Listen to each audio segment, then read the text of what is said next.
কতটুকু তুমি আল্লাহর হুকুম অনুযায়ী জীবন পরিচালনা করছো। তোমার ইবাদত শুধু নামাজ পড়ার নাম ইবাদত নয়, রোজা রাখার নাম ইবাদত নয়, কোরআন তেলাওয়াতের নাম ইবাদত নয়, জিকির আজকারের নাম শুধু ইবাদত নয়। আল্লাহ পাক রব্বুল আলামিনের দেখানো পথ এবং মত অনুযায়ী, কোরআন এবং সুন্নাহর দিক নির্দেশনা অনুযায়ী আমার আপনার শরীয়তের বিধিবিধান আরোপিত হওয়ার পর থেকে নিয়ে মরণের পূর্ব মুহূর্ত পর্যন্ত, যতক্ষণ পর্যন্ত আমার মস্তিষ্ক ঠিক আছে, আমি পাগল হইছি না, আমার খেয়াল হারা হইছি না, আমি বেহুশ না, অজ্ঞান অবস্থায় না, ওই জিন্দেগির জন্য আল্লাহ পাক রব্বুল আলামিন হিসাব নেবেন যে তোমার আমল নামার হিসাব তুমি নিজেই দেখো, এখন তুমি কি জান্নাতি না জাহান্নামী। এই জন্য আল্লাহ পাক রব্বুল আলামিন বলতেছেন, ও ইমানদার, তোমরা আমি আল্লাহকে না দেখে মানছ, ফেরেশতাদেরকে দেখো নাই, আসমানি 104 কিতাব, এইগুলি কিন্তু আমরা সবগুলি দেখি নাই, শুধু আমরা দেখছি আল কোরআন। 104 কিতাব, তার মধ্যে 100 কিতাব হলো ছোট কিতাব, এইগুলিকে একত্রে বলা হয় সহিফা। এগুলি অন্যান্য নবীদের উপর, ইদ্রিস আলাইহিস সালাম, ইব্রাহিম আলাইহিস সালাম, এইরকম বিভিন্ন নবীর উপর নাজিল হয়েছে, ঈসা আলাইহিস সালামের। আর বড় যে 4টা কিতাব, যেগুলি প্রসিদ্ধ মশহুর কিতাব, এগুলি 4জন নবীর উপর নাজিল হয়েছে। তাওরাত হযরত মূসা আলাইহিস সালামের উপর, জাবুর হযরত দাউদ আলাইহিস সালামের উপর নাজিল হয়েছে। ইনজিল আমাদের পয়গম্বর জনাবি মুহাম্মদুর রাসূলুল্লাহ সাল্লাল্লাহু আলাইহি সাল্লামের পৃথিবীতে আসার আগে ওই যে আইয়ামে জাহিলিয়াতের যুগ, 500 বছর অন্ধকার যুগ ছিল, ওই যুগের আগে যে পয়গম্বর, যার বাবা ছিল না, আল্লাহ তাআলা বাপ ছাড়াও যে পৃথিবীতে সন্তান পাঠাইতে পারেন, ঈসাকে মরিয়মের গর্ভে দিয়া আল্লাহ তাআলা প্রমাণ করলেন যে আমি সন্তান জন্ম দিলে বাবা লাগে না, আমি যদি কারো গর্ভে সন্তান দেই মা লাগে না, আবার আমি যদি দুনিয়াতে কোনো রূহ সঞ্চার পুত্রের মাধ্যমে দিতে চাই, বাবা মা কেউ লাগে না। যেমন আদম এবং হাওয়া, তাদের মা বাপ আছে নাকি? মা বাপ নাই। তা আমাদের পূর্ববর্তী নবী, আমাদের নবীর আগের নবী হযরত ঈসা আলাইহিস সালামের উপর ইনজিল কিতাব নাজিল হয়েছে। আর আমাদের নবী জনাবে মুহাম্মদুর রাসূলুল্লাহ সাল্লাল্লাহু আলাইহি ওয়াসাল্লামের উপর সর্বশ্রেষ্ঠ কিতাব, সর্বোৎকৃষ্ট কিতাব, যে বাল হুয়া কুরআনুম মাজিদ ফি লাওহিম মাহফুজ, লাওহে মাহফুজ সংরক্ষিত বলকে লিপিবদ্ধ ছিল। ওইখান থেকে নিয়ে কদরের রাজ্যের রমজান মাস, বাইতুল ইজ্জা নামক প্রথম আসমানের একটা সুরক্ষিত আর একটা সম্মানিত ঘর জায়গা, ওইখানে আল্লাহ তাআলা ওইখানে পুরা 30 পারা কোরআন নিয়ে আসছেন। ওইখান থেকে ক্রমে ক্রমে আল্লাহর পয়গম্বর জনাবে মুহাম্মদুর রাসূলুল্লাহ সাল্লাল্লাহু আলাইহি সাল্লাম উনার নবুয়ত পেয়েছেন 40 বছর বয়স। আর 40 বছর থেকে নিয়ে সর্বপ্রথম সূরাতুল আলাকের প্রথম 5টা আয়াত জিবরাইল আমিন নিয়ে আয়েশা উনাকে শোনায় দিলেন যে পড়া, হে নবী আপনি পড়ুন। এইরকম ভাবে ক্রমে ক্রমে উনি কি করলেন, নবী 63 বছরে ইন্তেকাল করেছেন। সুদীর্ঘ 63 বছরে আমাদের এই সর্বশ্রেষ্ঠ কিতাব, সকল কিতাবের সেরা কিতাব, মহাগ্রন্থ আল কোরআন আমাদের নবীর উপর নাজিল করেছেন। সুবহানাল্লাহ। এই জন্য আল্লাহ রাসূল বলেছেন, তারাকতু ফীকুম আমরান লান তাদিল্লু মা তামাসসাকতুম বিহিমা কিতাবাল্লাহি ওয়া সুন্নাত রাসূলি। আমি তোমাদের মধ্যে 2টা জিনিস রেখে যাচ্ছি, ওই 2টা জিনিস যদি তোমরা আঁকড়ে ধরতে পারো রে আমার উম্মতগণ, কখনোই তোমরা পথভ্রষ্ট হবে না। ওই 2টা জিনিসের মধ্যে একটা হইল আল্লাহর কালাম আল কোরআন। সুবহানাল্লাহ। সেই আল কোরআনের 114টা সূরার একটা সূরা, যে সূরার একটা আয়াত আমি আপনাদের সম্মুখে তেলাওয়াত করেছি। আল্লাহ তাআলা বলতেছেন, ইয়া আইয়ুহাল্লাযীনা আমানু, হে ঈমানদারগণ, তোমরা ঈমান আনছো, খবরদার সাবধান দেখো, লা তুলহিকুম, তোমাদেরকে যেন ধ্বংস করে না দেয়, তোমাদেরকে যেন বরবাদ করে না দেয়, আওলাদুকুম, তোমাদের সন্তান সন্ততি, তুমি সজাগ দৃষ্টি রাখবা। তোমার সন্তান চাইতেছে যে আমাকে না এখন ভালো একটা মোবাইল না দিলে আইফোন কিনে দেওয়ার লাগবো, যেটার দাম 70,000 থেকে নিয়ে 2 লাখ 2.5 লাখ টাকা পর্যন্ত আছে। তখন আপনার আদরের সন্তান আপনি কি করলেন, যে আমার সহায় সম্পদ তো আল্লাহ কম দিছে না, আমি আইফোন একটা কিনে দিলাম। এই আইফোনে মাই ফোনে আরেকজন রেডা আপনার তো খবর নাই, তার চরিত্র শেষ। আর আপনার আমার কাছে যদি মসজিদ মাদ্রাসার জন্য 5-10 টাকা চায়, এইখানে আমি দিতে পারি না, তাহলে এই সন্তান আপনার পক্ষ থেকে টাকা পেয়ে সে আইফোন কিনা এটা দিয়া নেট দুনিয়ায় যত বিশ্রী বিশ্রী জিনিস সব কিছু দিয়া চার চরিত্রের মধ্যে কালিমা লেপন করবে। তখন সে আপনার কথা শুনবে না, আপনার কমান্ড মানবে না, আপনার দিক নির্দেশনা সে চলবে না, তার চরিত্র হবে হায়াম জানোয়ারের মতো। আপনি ডাক দিবেন, যে বাবা ফয়সাল এদিকে আয়, কিসে চিল্লাইতাছো কিয়া? 1 নম্বর রোগ যে আপনি মেশিন ধরাই দিলেন। এইরকম ভাবে তোমাদের সন্তান সন্ততি তোমাদেরকে যেন ধ্বংস করে না দেয়। তোমাদের সন্তান সন্তানদের বয়স যখন 7 বছর হবে তখন তোমরা তাদেরকে নামাজের প্রশিক্ষণ দেওয়া। কিন্তু আমরা অনেক সচেতন বাবা মা, আমরা সচেতন না, আমরা হইলাম অসচেতন, আমরা হইলাম বোকা।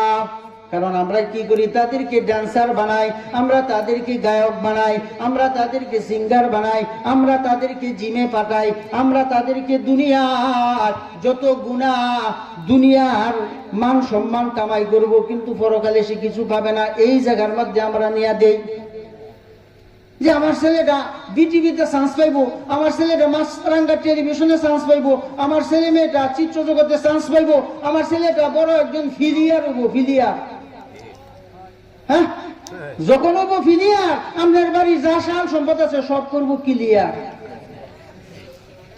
আমরা খালি হইবেন ফলোয়ার, মানে দেখবেন। এই জন্য হে ইমানদারগণ, যখন তুমি ঈমান আনছো, ঈমান আনলে কিন্তু ঈমানদারদের কষ্ট আছে না নাই?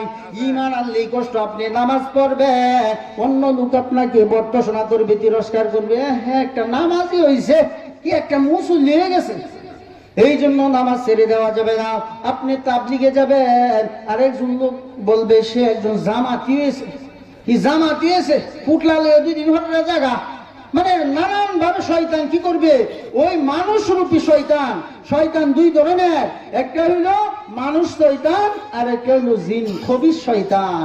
আর মানুষ রূপে এই যে শয়তান গুলা, হ্যাঁ, তাদের উপর বর দইরা যে আসল শয়তানে আর কাজ করন লাগে না, মানুষ রূপের শয়তানি কি করে, বড় বড় ধরনের অকারেন্স ঘটায় দেয়। এই জন্য তারা আপনাকে বর্তসনা দিবেন। অনেক সময় বলবে যে এই লোকটা না এত নামাজি, এই লোকটা না তাবলিগে যায়, এই লোকটা তো ভালো ভালো কাজকর্ম করে, তারপরেও তার ঘরের মধ্যে অভাব অনটন লেগেই থাকে, তার ঘরের মধ্যে রোগবালাই লেগেই থাকে। ওরে বাবা, জানিয়ে রাখবা, এইগুলি আল্লাহর পক্ষ থেকে তোমার আমার জন্য ঈমানের পরীক্ষা। আল্লাহ পাক রব্বুল আলামিন বলেন, ও দুনিয়ার বান্দা বান্দীগণ, দুনিয়াতে থাকাকালীন সময় তুমি যখন হক পথে চলবা, সৎ পথে চলবা, কোরআন হাদিসের আলোকে চলবা, দেখবা হাজারো বিপদ আইসা তোমার সম্মুখে পাহাড় হইয়া দাঁড়ায় গেছে। ওই সময় আল্লাহ তাআলা বলেন, ইয়া আইয়ুহাল্লাযীনা আমানুস্তাঈনু বিস-সাবরি ওয়াস-সালাহ ইন্নাল্লাহা মা'আস-সাবিরিন। যখন তোমার বিপদ আসবে, যখন তোমার পরিবারের মধ্যে অভাব দেখা দিবে, যখন তোমার ফ্যামিলির মধ্যে যখন দেখবা যে রোগ বালায় মুসিবত এসে পাকড়াও করবে, আল্লাহ পাক রব্বুল আলামিন বলেন, ওই বান্দা ওই সময় তুমি নামাজের মাধ্যমে ধৈর্য ধারণ করো। দেখবা তুমি যখন নামাজ পড়তে দেখবা, নামাজের মুসল্লায় দাঁড়িয়ে যাইবা, আমি আল্লাহ অটোমেটিকলি তোমার এই মুসিবত থেকে আমি উদ্ধার করে নিব। সুবহানাল্লাহ। যে আল্লাহ তাআলা বলতেছেন, যারা নামাজের মাধ্যমে ধৈর্য ধারণ করে আল্লাহকে ডাকতে থাকে, আল্লাহ বলেন ইন্নাল্লাহা মা'আস-সাবিরিন, আমি আল্লাহ তাদের সঙ্গে আছি। সুবহানাল্লাহ। বিপদ আসবেই, অসুবিধা নাই, বিপদ আসবেই। যতই আপনি বুজুর্গ হন না কেন, যতই আপনি ইমানদার হবেন, যতই আপনি নামাজি হবেন, দেখবেন যে নানান ধরনের মুসিবত আইসা পাকড়াও করতেছে। আপনি গোয়ালঘরের দিকে তাকাবেন, দেখবেন আপনার 1,20,000 টাকার দামের একটা ষাঁড় গরু অসুখ হয়ে গেছে। আল্লাহ বলে, বান্দা আমি তোর ইমানি পরীক্ষার মধ্যে ফেলেছি, তুই নার্ভাস হইস না, আমার রহমত থেকে নিরাশ হইস না, আমাকে ডাকতে থাক। মুসিবত দিয়েছি আমি আল্লাহ, মুসিবত থেকে উদ্ধার করব আমি আল্লাহ।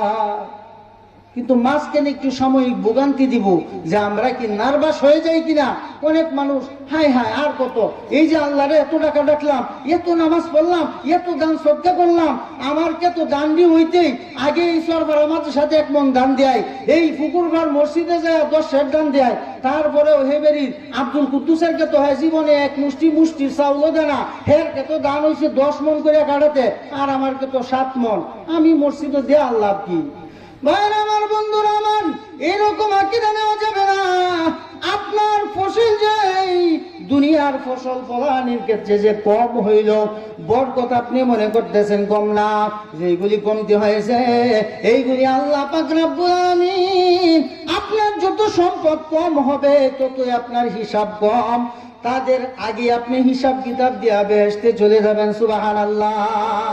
আর দুনিয়াতে সম্পদ যত বেশি দিবে তত ধরনের ফেরেশানি বাড়বে। আর কাল কিয়ামতের ময়দানে 5টা প্রশ্নের উত্তর না দেওয়া পর্যন্ত কোনো বান্দা এক চুল পরিমাণ সামনে অগ্রসর হতে পারবে না। তার মধ্যে 1 নাম্বার, আমি আল্লাহ তোমাকে যে শান সম্পদ দিয়েছিলাম, টাকা পয়সার পাহাড় বানিয়ে দিয়েছিলাম রে বান্দা, ওই সম্পদগুলি কোন পথে ব্যয় করছ, আজকে হিসাব দিয়া যাও। হিসাব দিতে দিতে বলা হয়েছে যে ধনীর 500 বছর আগে দরিদ্র মানুষ যারা, গরিব যারা, অর্থের অভাবী যারা, তারা আগে বেহেশতে চলে যাবে। সুবহানাল্লাহ। মানে সম্পদ কম, হিসাবও কম। আবার যদি আল্লাহ কাউকে সম্পদশালী বানায়, এই জন্য নার্ভাস হওয়া যাবে না যে এই সম্পদগুলি আবার হক পথে বেশি বেশি করে খরচ করলেও আপনি আমার কপাল খুলে দিবেন কে? আল্লাহ তাআলা। এই জন্য ইমানদারি অবস্থায় আপনি আমার বিপদ আছে না নাই, মুসিবতই আসবে। ওই ক্ষেতের মধ্যে সরিষা লাগাইছেন, বিভিন্ন ধরনের শস্য আপনি বপন করলেন, বিভিন্ন ধরনের ওই তরি তরকারি আপনি ওইখানে দিলেন, দেওয়ার পরে দেখবেন যে ওই ক্ষেত ভালো ফসল হয়েছে। এখন আপনি কি করলেন? ওইখানে মাশাআল্লাহ, সুবহানাল্লাহ, আলহামদুলিল্লাহ, যিনি ফসল দিয়েছেন, আল্লাযী জাআলা লাকুমুল আরদা ফিরাশা ওয়াস সামাআ বিনাআন ওয়া আনসালা মিনাস সামাই মাআন ফাআখরাজা বিহি মিনাস সামারাতি রিজকাল লাকুম, যে আল্লাহ তাআলা আকাশ থেকে বৃষ্টি নামক নিয়ামত দ্বারা এই এলাকার মধ্যে এই জমিনটাকে উর্বর করিয়া এই জমিনে আমরা ফসল ফলাইছি, এইগুলির থেকে আল্লাহ তাআলা বরকত দান করেছেন। এই জন্য ভালো তরি তরকারি হয়েছে, ফসল হয়েছে, এই জন্য মাশাআল্লাহ, সুবহানাল্লাহ লিখবো। আমরা তার বিপরীত করবি হাসুন ভাঙ্গা, বিসুন ভাঙ্গা, সিরা জুতা, সিরা কেতা, এইগুলি নিয়ে মানুষের মনে দেই ব্যথা।